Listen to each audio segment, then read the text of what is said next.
Assalamualaikum warahmatullahi wabarakatuh. Perkenalkan, nama saya Sintani Nur Laila, Stanbook A4 1119-021. Saya dari Prodi Pendidikan Guru, Pendidikan Anak Usia Dini, Fakultas Keguruan dan Ilmu Pendidikan Universitas Tadulako. Di sini saya akan membawakan materi yaitu manajemen sarana dan prasarana PAUD. Definisi sarana dan prasarana.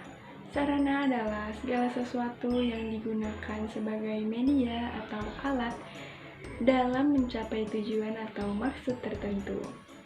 Sarana lebih mengarah pada kata atau benda-benda yang dapat bergerak, contohnya seperti meja, kursi, papan tulis, buku, rak, dan lain-lain. Sedangkan prasarana adalah segala sesuatu yang digunakan sebagai penunjang untuk terselenggarakannya proses atau penunjang utama untuk mencapai tujuan. Prasarana umumnya bersifat kuat dan kebanyakan tidak dapat dipindah. Prasarana sangat berbeda dengan sarana.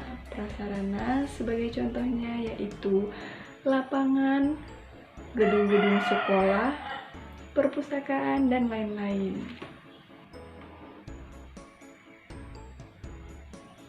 Selanjutnya kita masuk di perbedaan sarana dan prasarana. Perbedaan berdasarkan bentuknya. Kata sarana ditunjukkan untuk benda-benda yang memiliki ukuran kecil. Jadi bentuk sarana tersebut dapat dipindahkan. Sedangkan prasarana sendiri memiliki bentuk yang lebih besar. Prasarana tidak dapat dipindahkan atau menetap di suatu tempat dan berukuran besar. Kemudian perbedaan berdasarkan pembiayaan pengadaan. Berdasarkan pembiayaan pengadaannya, secara penuh sarana dibiayai oleh yang memang mengadakan kegiatan atau dari peserta yang mengikuti kegiatan tersebut. Berbeda dengan prasarana. Prasarana pembiayaannya sepenuhnya berasal dari pemerintah, dari anggaran pembelanjaan yang dimiliki. Kemudian perbedaan berdasarkan kepemilikan.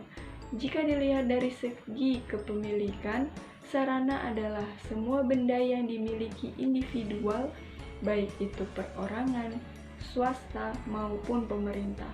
Sarana atau alat ini bebas untuk digunakan dalam melangsungkan suatu kegiatan. Sedangkan prasarana lebih cenderung digunakan untuk benda atau properti yang dimiliki oleh pemerintah. Selanjutnya kita masuk di perencanaan sarana dan prasarana.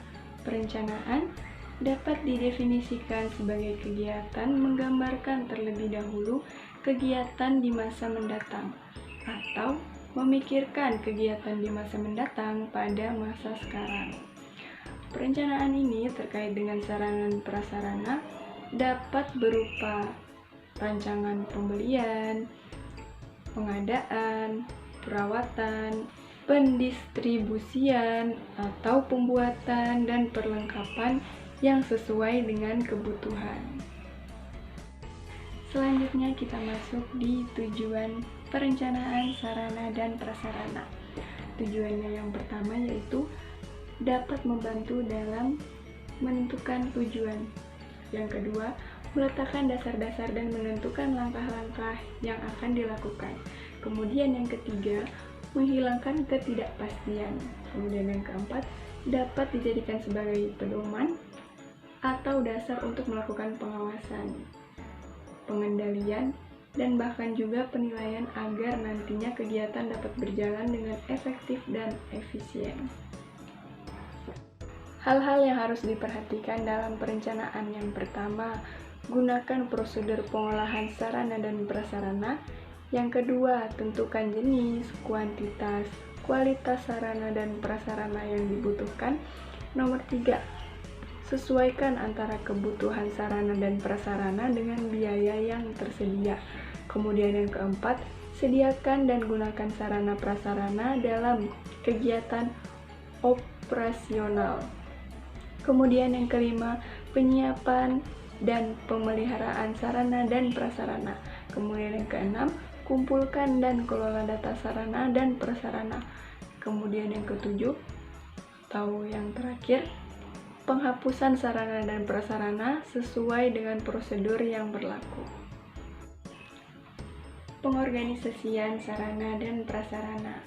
Apa sih itu pengorganisasian sarana dan prasarana? Pengorganisasian merupakan kegiatan untuk mencapai tujuan yang dilakukan oleh sekelompok orang, dilakukan dengan membagi tugas, tanggung jawab, dan wewenang di antara mereka. Pengorganisasian sarana dan prasarana merupakan suatu proses untuk menjelaskan secara rinci mengenai tujuan dari adanya sarana dan prasarana, serta memberikan tanggung jawab kepada orang yang telah diberikan tugas sebagai penanggung jawab yang sudah terstruktur. Fungsi pengorganisasian sarana dan prasarana.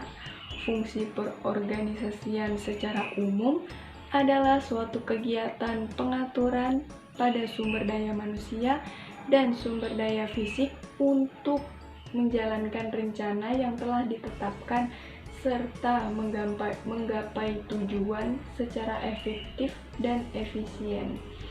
Selain itu, pengorganisasian sarana dan prasarana berfungsi untuk memudahkan menemukan kesalahan-kesalahan yang mungkin timbul dari proses manajemen serta menyelesaikannya. Setelah kita mengetahui apa itu definisi dari pengorganisasian sarana dan prasarana, fungsi pengorganisasian sarana dan prasarana, sekarang kita masuk di pelaksanaan pengorganisasian sarana dan prasarana. Pelaksanaan pengorganisasian sarana dan prasarana di sekolah dapat dibagikan menjadi 3 tahap, yaitu yang pertama, penstrukturan atau penentuan struktur kerjasama sebagai hasil analisis pembagian kerja. Kemudian yang kedua, pemilihan atau penetapan staf, yakni orang yang tepat pada tempat yang tepat pula atas dasar prinsip. Kemudian yang ketiga yaitu fungsionalisasi, yakni penentuan tugas dan fungsi untuk masing-masing orang dan unit satuan kerja. Sekian materi manajemen sarana dan prasarana dari saya. Banyak salahnya, saya mohon maaf yang sebesar-besarnya.